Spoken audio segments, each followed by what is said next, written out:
Assalamualaikum warahmatullahi wabarakatuh. Selamat jumpa kembali sahabat-sahabat viewer dan subscriber channel kami, Titah Misteri.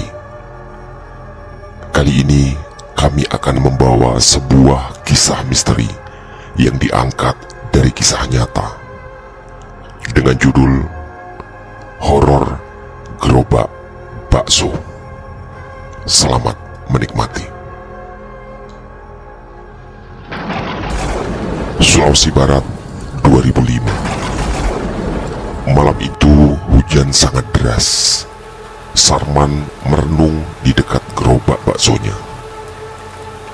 Malam itu tak satu pun pembeli yang datang. Benar-benar kosong pendapatannya kali ini. Sejak seminggu terakhir, pendapatannya entah kenapa memang sangat menurun. Seingatnya, selama seminggu terakhir, rata-rata setiap malam hanya 4 atau 5 pembeli yang mampir membeli baksonya. Tapi malam ini benar-benar nihil. Bahkan sejak sebelum hujan tadi, tidak ada satupun pembeli datang. Sarman adalah seorang perantau dari Ponorogo, Jawa Timur. Bertekad memperbaiki nasib dan kehidupannya, dia menjual bakso di Sulawesi. Baru setengah tahunan di sana, sebenarnya awal-awal usaha baksonya cukup menjanjikan. Dengan harga jual 10.000 per porsi, biasanya dia bisa mendapat 250-300.000 pemasukan kotor setiap malam. Dia belum menikah dan dia ingin dengan mengadu nasib ke Sulawesi, dia bisa menabung untuk biaya menikah. Di situ adalah daerah transmigrasi. Banyak transmigran dari Jawa Timur dan Jawa Tengah yang hidup rukun berdampingan dengan penduduk asli yang memang sangat ramah dan bersahabat. Jalan di situ memang sunyi setiap setelah jam 9 malam. Setelah maghrib biasanya lumayan ramai, tapi hampir tidak ada orang melintas lagi setelah jam 9 malam. Dengan bermodal gerobak, setiap malam dia ngetem dengan gerobak di situ, di depan sebuah warung makan yang hanya buka dari pagi sampai sore. Sebenarnya masalahnya bukan hanya itu. Selain pemasukan yang nihil, hujan lebat membuatnya tak bisa pulang. Tempat kosnya berjarak sekitar 1 km dari situ, dan tentu akan terasa sangat melelahkan mendorong gerobak sejauh itu di tengah hujan yang sangat lebat. Dan ada satu lagi. Di seberang jalan ada sebuah rumah kosong yang konon katanya angker. Konon sih, karena selama ini Sarman tak pernah melihat penampakan apapun dari rumah itu. Hanya saja, kabarnya sang pemilik rumah adalah seorang dukun santet yang meninggal sekitar 15 tahun yang lalu. Banyak orang bilang bahwa dia meninggal karena dikeroyok warga di suatu tempat yang agak jauh dari situ. Tapi itu juga kabar yang hanya simpang siur. Malam semakin larut dan tidak ada tanda-tanda hujan akan berhenti. Tiba-tiba, entah kenapa dia merasakan ada sesuatu yang aneh. Ada perasaan takut yang tiba-tiba datang entah dari mana. Dan dia benar-benar sendiri di tengah malam dengan hujan selebat itu. Seingatnya, orang melintas terakhir sekitar setengah jam yang lalu. 2 laki-laki yang berboncengan dengan memakai jas hujan.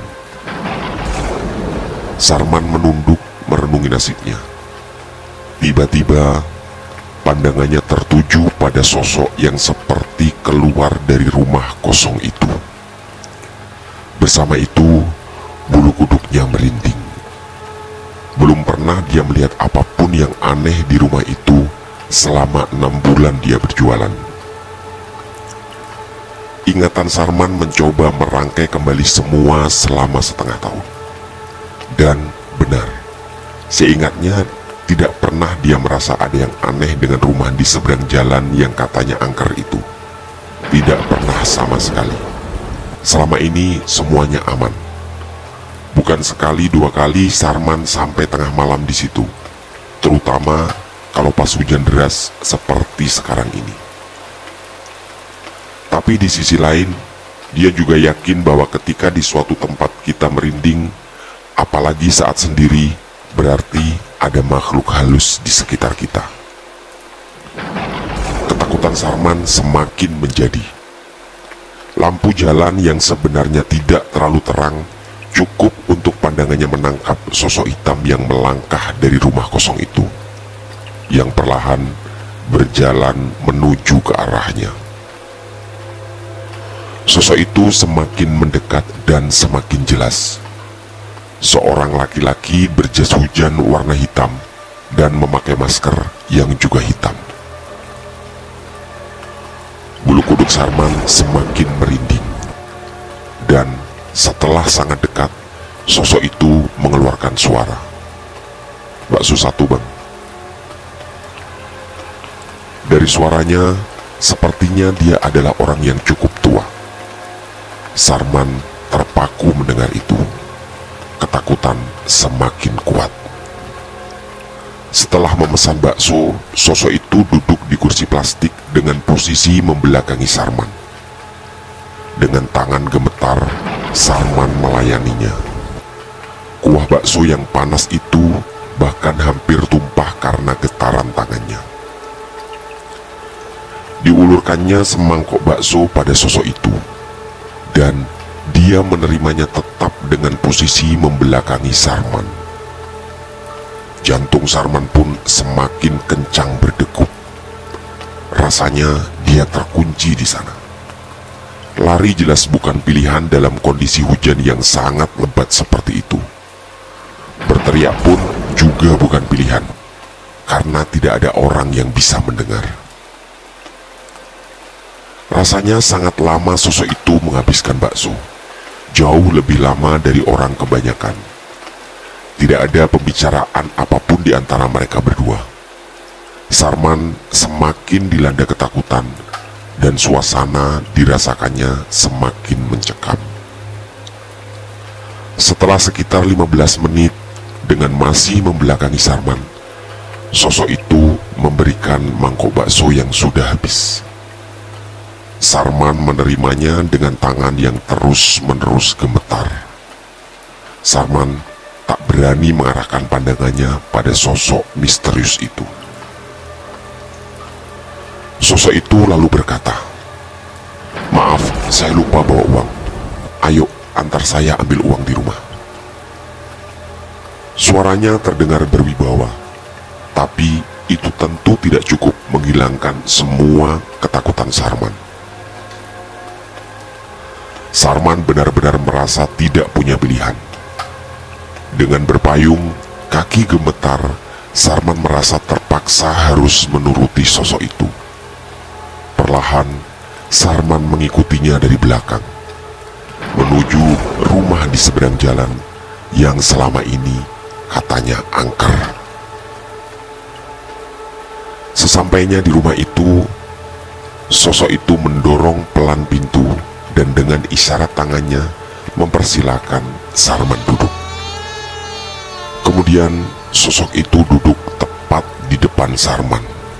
Kali ini dengan posisi yang benar-benar saling berhadapan. Mulut Sarman seakan terkunci, tapi dia merasa ada kekuatan yang memaksa dan menuntunnya untuk mengikuti apapun yang diminta sosok itu. "Tatap mataku," kata sosok itu sambil perlahan membuka masker dan jas hujannya. Ucapan itu seperti menggelegar di telinga Sarman, lebih terasa daripada gelegar suara guntur yang sesekali terdengar di tengah hujan lebat. Sarman memejamkan matanya beberapa detik karena sangat ketakutan. Dan setelah berusaha memberanikan diri, kedua matanya pun dibukanya. Ternyata dia adalah seorang laki-laki yang umurnya kira-kira 2 kali lipat umur Sarman yang baru 26 tahun. Wajahnya bersih dan terlihat terawat. Sosok itu mengulurkan uang 10.000 membayar baksonya. Wajah itu tersenyum lebar dan tiba-tiba dia membaca beberapa surat pendek Al-Quran. Suaranya cukup merdu dan bacaannya sangat fasih. Mata Sarman seperti tak bisa dipejamkan melihat sesuatu yang tidak biasa yang kini ada di depannya. "Kamu tahu kenapa aku mengaji?" tanya bapak itu tiba-tiba.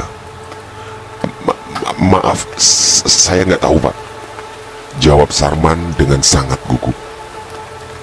"Supaya kamu tahu, aku bukan setan," katanya. Jawaban itu membuat Sarman merasa sangat lega. Berarti tadi dia hanya dihantui ketakutan karena terbawa suasana sunyi di tengah hujan yang sangat deras. Bapak itu menatap dalam-dalam wajah Sarman, dan Sarman entah kenapa merasa jauh lebih tenang. Dengan setengah berbisik, bapak itu berkata, "Jangan takut, aku manusia dan bukan setan. Tapi jangan bilang-bilang siapapun, karena aku adalah orang yang dikira sudah meninggal oleh banyak orang." Kalimat itu sangat mengagetkan Sarman. Tatapan Sarman semakin tajam pada bapak itu, dan dia semakin yakin bahwa sang bapak adalah manusia dan bukan hantu. Sekitar 15 tahun yang lalu, aku dituduh sebagai dukun santet dan hampir dikeroyok massa. Untungnya aku berhasil kabur dan aku memutuskan melarikan diri ke Jawa. Sarman merasa cerita bapak ini sangat menarik. Dia manggut-manggut setelah merasa semua ketakutannya hilang. Apalagi setelah dia ingat bahwa tadi sang bapak mengaji di depannya. "Tapi jangan bilang siapa-siapa. Aku memang 2 atau 3 tahun sekali mengunjungi rumah ini karena di dapur ada kuburan anakku yang meninggal ketika masih bayi. Sekitar 2 tahun sebelum kejadian aku kabur." Sarman semakin seksama mendengarkan cerita sang bapak. Sang bapak pun melanjutkan ceritanya. "Aku bersama istriku lari ke Jawa menyelamatkan diri. Tapi sayang istriku sudah meninggal sekitar 8 tahun yang lalu karena sakit. Orang-orang di sini menyangka aku sudah meninggal dan hanya Pak Leman, orang di belakang rumah ini yang tahu kalau aku masih hidup. Dia juga yang kadang-kadang membersihkan rumah ini. Makanya rumah ini nggak kotor-kotor amat walaupun tak pernah ditinggali." Lanjut bapak itu. Sarman merasa jauh lebih tenang dan dia pun memberanikan diri bertanya ke bapak itu, "Maaf, bapak namanya siapa?" "Namaku Abdul Aziz, tapi dulu di sini orang-orang memanggilku Pak Abdul," jawab bapak itu. "Saya Sarman, Pak, perantau yang baru 6 bulan di sini dan setiap malam jualan bakso," ucap Sarman sambil mengulurkan tangannya dengan sopan. Mereka berdua kemudian terlibat pembicaraan yang cukup panjang yang makin cair sambil menunggu hujan yang tak kunjung reda. Pak Abdul mengaku bahwa dia memang sempat mempelajari ilmu hitam, tapi tak pernah mencelakai siapapun, apalagi menyantet. Dia hanya ingin tahu bagaimana ilmu hitam itu. Tapi karena fitnah salah seorang tetangga yang sekarang sudah meninggal, tuduhan dukun santet mengarah kepadanya dan akhirnya dia harus lari ke Jawa karena kejadian malam itu, di mana rumahnya dikepung oleh warga yang sangat marah. Sarman teringat sesuatu dan dengan hati-hati dia menanyakan pada Pak Abdul, "Maaf Pak, tapi kenapa ya pas Bapak datang bulu kuduk saya merinding?" Pak Abdul terlihat menghela nafas cukup berat, tersenyum dan kemudian berkata, "Itulah kenapa saya beli bakso dan mengajakmu ke sini. Bulu kuduk merinding memang tandanya ada makhluk halus." Sarman merasa kebingungan dengan jawaban Pak Abdul. Ada ketakutan yang tiba-tiba kembali muncul setelah hilang beberapa lama. Pak Abdul kemudian memandang ke seberang jalan. "Coba kamu lihat gerobak baksomu," kata Pak Abdul sambil menunjuk ke sana. Kali ini Sarman benar-benar sangat terkejut. Dari rumah Pak Abdul terlihat gerobak baksonya dikelilingi banyak sekali makhluk-makhluk aneh. Berbagai bentuk makhluk seperti menggoyang-goyangkan gerobaknya. Dalam pandangannya, dia melihat sosok pocong genderuwo, dan beberapa wanita berambut panjang. Suasana sungguh sangat mengerikan. Ketakutan Sarman jauh lebih kuat dibanding ketika pertama kali Pak Abdul datang tadi. Pak Abdul kemudian memegang tangan Sarman dan berkata, "Kamu gak perlu takut, sebentar lagi mereka pergi." Sarman mendengar jelas nasihat itu. Tapi pemandangan di gerobak baksonya sungguh terlalu menakutkan. Makhluk-makhluk itu terlihat terus-menerus menggoyang-goyang gerobaknya, dan beberapa terlihat menuangkan tanah atau apapun itu ke dalam panci besar kuah baksonya. Dari rumah Pak Abdul samar-samar terlihat pakaian mereka semua compang-camping. Suara derasnya hujan membuat Sarman sama sekali tak bisa mendengar apakah makhluk-makhluk itu berbicara, tertawa atau menangis. Tapi dalam pandangan matanya terlihat banyak sekali makhluk halus berjalan atau berlari mengelilingi gerobaknya sambil menggoyang-goyangkan. Itu semua benar-benar sangat mencekam dan menakutkan. Pak Abdul kemudian melanjutkan ceritanya. Sebagai seorang yang pernah belajar ilmu hitam, dia bisa merasakan gerobak bakso Sarman mendapat serangan gaib dari penjual bakso lain yang menjadi saingannya. Itu dikirim oleh orang yang merasa terganggu oleh jualanmu. Banyak pelanggannya yang lebih menyukai baksomu. Dia mencari jimat penglaris dan mengirim makhluk-makhluk itu agar di mata orang baksomu tidak menarik dan berbau busuk. Tapi kamu tak bisa merasakan itu. Sarman manggut-manggut dan merasa paham dengan apa yang disampaikan Pak Abdul. Di sini dia merasa benar-benar paham kenapa baksonya selama seminggu terakhir sepi dan kenapa tadi bulu kuduknya merinding. Mulai besok lebih bagus kamu pindah agak ke timur. Aku gak perlu bilang siapa yang kirim makhluk-makhluk itu. Yang penting kamu banyak ibadah dan berdoa. Selama kamu dalam lindungan yang maha kuasa, tidak ada siapapun yang bisa mencelakaimu. Nasihat itu benar-benar memukul Sarman. Dia sadar, sebagai seorang muslim, dia sangat jarang sholat. Hanya seminggu sekali dia melaksanakan sholat, yaitu ketika Jumatan. Pak Abdul benar-benar mengingatkannya betapa selama ini di tengah usahanya mengadu nasib, dia melupakan yang maha kuasa. Malam semakin larut, perlahan hujan pun mulai reda, dan makhluk-makhluk yang sangat mengerikan tadi tidak lagi terlihat. Pak Abdul berkali-kali minta Sarman merahasiakan pertemuan ini, dan berkali-kali juga mengingatkan agar Sarman pindah tempat jualan mulai besok malam. Tak lupa mereka bertukar nomor HP. Hanya kamu dan Pak Leman yang tahu nomorku, jangan kasih tahu siapapun. Sarman pun menjabat tangan Pak Abdul, berjanji akan merahasiakan pertemuan ini dan dengan sopan pamit pulang. Hati Sarman seperti benar-benar mendapat siraman rohani dengan nasihat-nasihat Pak Abdul. Dengan langkah perlahan, Sarman pun mendorong pulang gerobaknya. Sepanjang jalan, pertemuan dengan Pak Abdul benar-benar memenuhi benaknya. Orang yang berwibawa terlihat sangat baik, tapi kasihan menjadi korban fitnah sehingga harus melarikan diri dari amukan warga. Keesokan paginya, seperti biasa, Sarman sarapan di warung Pak Rahman, di mana Sarman menaruh gerobaknya di depannya setiap malam. Sarman masih teringat jelas peristiwa tadi malam, dan karena penasaran, dia bertanya kepada Pak Rahman tentang rumah kosong di depannya.